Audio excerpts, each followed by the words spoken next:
Welcome to this explainer. Today, we're diving into the truly terrifying story of a 400-year-old startup that completely outgrew its creators and eventually swallowed an entire subcontinent. We talk a lot about corporate overreach today, but the history we're about to unpack, it shows us exactly what happens when a private company literally becomes an empire. Just to wrap our heads around the sheer scale of what we're dealing with, let's look at a specific number: 250,000. That was the size of the private army this single corporation eventually built up. By the 1850s, this company fielded a military force larger than most empires on Earth, with about 20 Indian soldiers, known as sepoys, for every single British officer. And get this, they weren't fighting for a king, they were fighting for shareholders. So how on earth does a trading company build a private military of that size? Let's start with part one, the scrappy startup.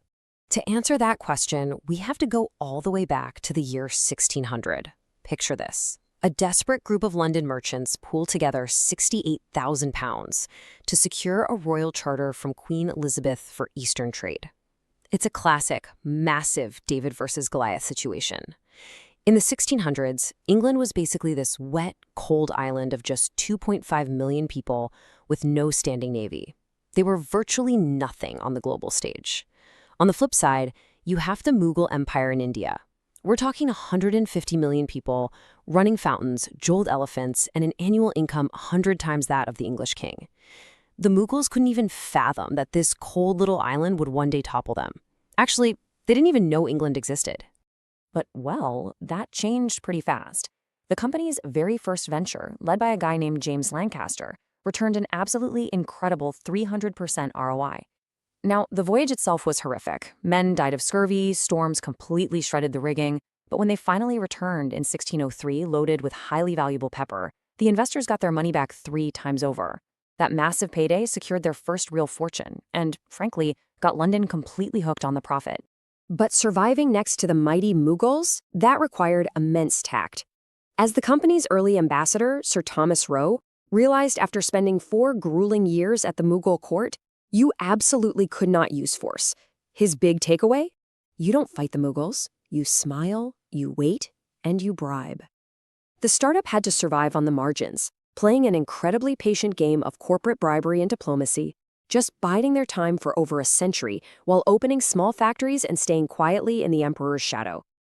Eventually, to truly scale, they needed a real fortress. In 1668, the British king practically handed the company a swampy, disease-ridden set of islands called Bombay, which he'd actually acquired as a Portuguese wedding dowry, and he rented it to the East India Company for a measly £10 a year. This totally fortuitous real estate deal gave the company a deep-water harbor for their massive ships, a highly defensible island, and crucially, a base completely outside Mughal jurisdiction. Suddenly, they could mint their own coins and collect their own taxes. As you can imagine, this bred a very dangerous new ambition within the boardroom. Which brings us to part 2, a hostile corporate takeover. That boardroom ambition finally boiled over. The big opportunity hit right after the mighty Mughal Emperor Aurangzeb died in 1707. The empire started to fracture, creating the perfect, unstable market for a takeover. Over in Bengal, which was the richest province on earth at the time, power functioned on a really delicate triangle. You had the Nawab, who was the regional ruler running the government, the East India Company acting as the foreign merchants controlling global exports, and the Jagit Seths, known as the bankers of the world, who controlled the silver and backed the company's credit. But when an impulsive 23-year-old new Nawab took power and totally alienated those powerful Jagit Seth bankers, well, those humiliated bankers instantly went looking for a new corporate partner to overthrow him, and they chose the East India Company. The young Nawab then made a fatal error. He attacked the company's fort in Calcutta, leading to the infamous Black Hole incident in 1756, where British prisoners were crammed into a tiny cell overnight with horrific casualties. It was undoubtedly a tragedy, but it gave the company exactly what it needed, the moral PR cover back home in London to justify striking back with overwhelming force. And this led directly to the famous 1757 Battle of Plassey. If you just look at the numbers on paper, it was 3,000 company men led by a clerk-turned-soldier named Robert Clive, going up against the Nawab's 50,000 men and war elephants. But here's the crazy part. Plassey wasn't a traditional battle at all. It was a conspiracy funded by Company Silver. The Jagat-Seth bankers had already bribed the Nawab's commander, Mir Jafar. So out on the battlefield, his massive divisions simply refused to fight. They just stood still. The result was a corporate buyout disguised as a military campaign, turning that clerk, Robert Clive, into the architect of a literal corporate empire. Let's look at the terrifying aftermath in Part 3, Asset Stripping and Starvation.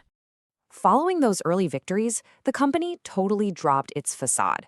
Clive walked right into the Bengali treasury and practically emptied it, shipping unimaginable fortunes back to England and aggressively asset stripping an entire nation. He even introduced the Hindi word loot to the English language. The final nail in the military coffin came a few years later at the Battle of Buxar in 1764, where the company crushed a massive combined alliance of the remaining Mughal forces. The very next year, the defeated emperor was forced to sign the Diwani. With the stroke of a pen, this private corporation legally became the official tax collectors for 20 million people. But as we're about to see, running a country for maximum shareholder profit has horrifying consequences. In 1768 and 1769, a severe natural drought hit Bengal. But the catastrophic famine that followed was a direct result of corporate policy.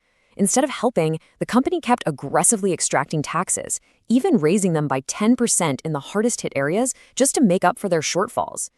Driven by this relentless extraction during a drought, the 1770 Bengal famine killed up to 10 million people. That's 1 in 3 Bengalis dead, and while corpses were literally clogging the rivers, the company somehow still paid out a 12.5% dividend to its shareholders back in London. But you can't tax a starving population forever, right? The famine fundamentally destroyed the company's revenue base. Their share price went into a total freefall, sparking a massive domino effect that led to the collapse of 30 European banks.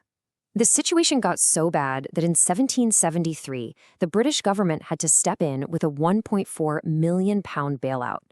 It's wild to think about, but it was the exact same playbook as the 2008 financial crisis, just hundreds of years earlier. It was the very first too-big-to-fail government bailout in history. Robert Clive, the man who engineered this entire extractive system, was actually called before Parliament to answer for his plunder. He arrogantly defended his boundless greed, famously declaring, "I stand astonished by my own moderation." He was eventually acquitted, but he couldn't escape the monster he built. Shortly after, at age 49, Clive took his own life.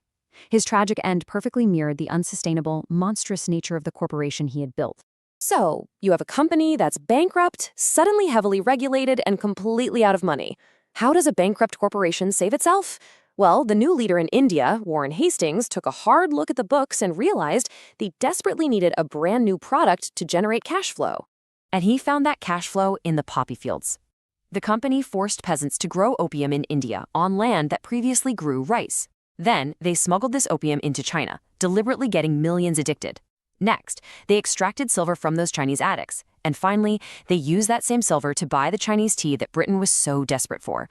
By executing this incredibly ruthless 4-step supply chain, the East India Company became the largest drug cartel in human history, completely inverting the global financial system. Of course, the Chinese emperor eventually tried to stop this by confiscating and destroying the drugs in 1839. But when he did, the British government essentially acted as the cartel's enforcer. They sent the Royal Navy to bombard coastal cities, burn the Summer Palace, and secure Hong Kong. The Opium Wars were literally fought by the British Empire to force a sovereign nation to legalize and keep buying narcotics grown by a private corporation, all just to protect those massive drug revenues. Which brings us to the end of the line. Part 4, the final board meeting.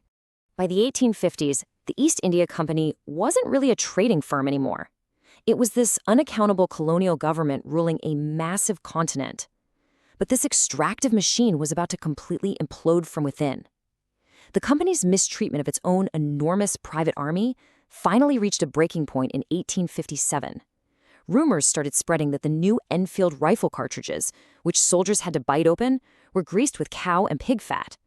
This was deeply offensive to both Hindu and Muslim soldiers, and it sparked a massive mutiny that rapidly spiraled into a full-scale war for independence. The uprising was brutally crushed by regular British troops, but the illusion was totally shattered. It proved once and for all that a corporation couldn't govern an empire. In response, the British government stepped in with a hostile takeover of its own. On August 2nd, 1858, Queen Victoria formally dissolved the East India Company. The British Crown swallowed up all the territories, took on the debts, and absorbed that massive private army into its own ranks. But here is the absolutely critical part to remember. They kept the exact same brutal, extractive machinery completely intact. The East India Company simply vanished into the history books. It shut down quietly. No monument, no funeral.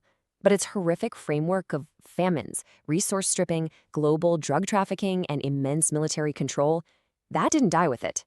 It was just rebranded. The monster died, sure, but its machinery lived on directly as the British Raj, which went on to rule for another entire century. Which brings us right back to the present day. As we look at the unimaginable wealth, the global reach, and the immense data hoarding of today's corporate monopolies, what should you really take away from this Frankenstein story of the East India Company? Well, when modern megacorporations begin to outgrow the very governments that created them, are we absolutely sure we aren't building a new East India Company? It's a massive question, and I'll leave you to ponder it.